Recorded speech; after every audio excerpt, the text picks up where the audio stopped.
कोई भी हो भाई नहीं है भाई साहब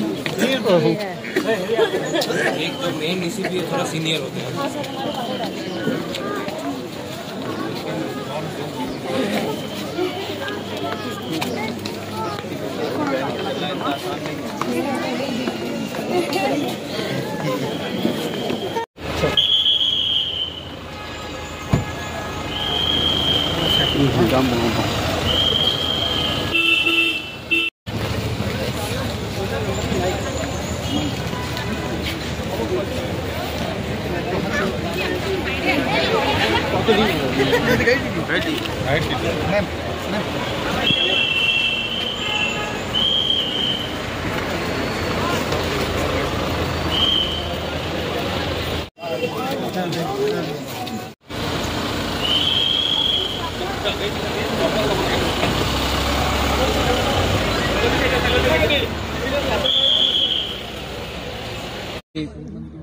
অসমত মোৰ প্ৰায় 34 বছৰীয়া যাত্ৰা শেষ কৰি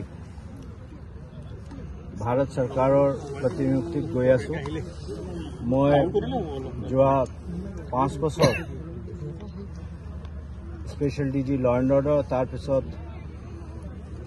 আৰক্ষী সঞ্চালক প্ৰধান হিচাপে অসম আৰক্ষীৰ যিখিনি মোৰ ফালৰ পৰা কৰিবলৈ পাইছোঁ তাৰ বাবে মই অসম আৰক্ষীক অসমৰ ৰাইজ আৰু আমাৰ মাননীয় মুখ্যমন্ত্ৰী ডক্টৰ হেমন্ত বিশ্ব শৰ্মাক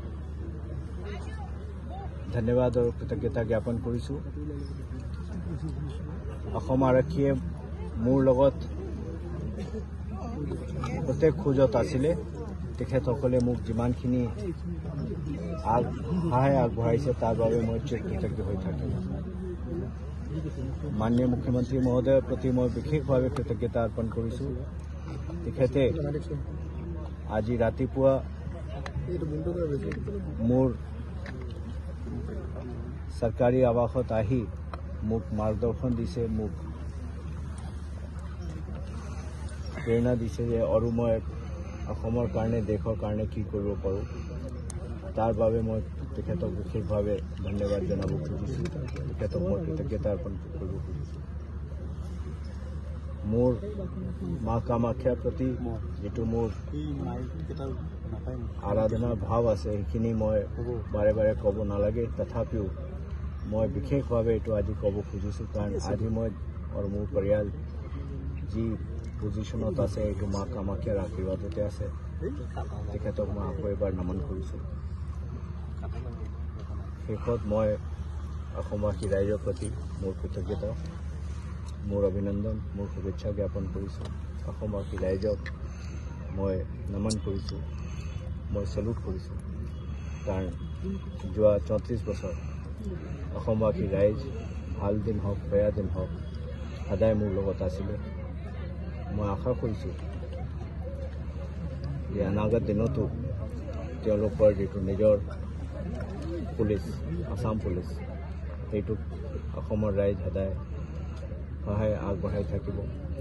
নিজৰ পুলিচ হিচাপে যিমানখিনি মৰম স্নেহ দিব লাগে এইখিনি দিব, সেইটোৱে মই মোৰ বিনম্ৰ নিবেদন।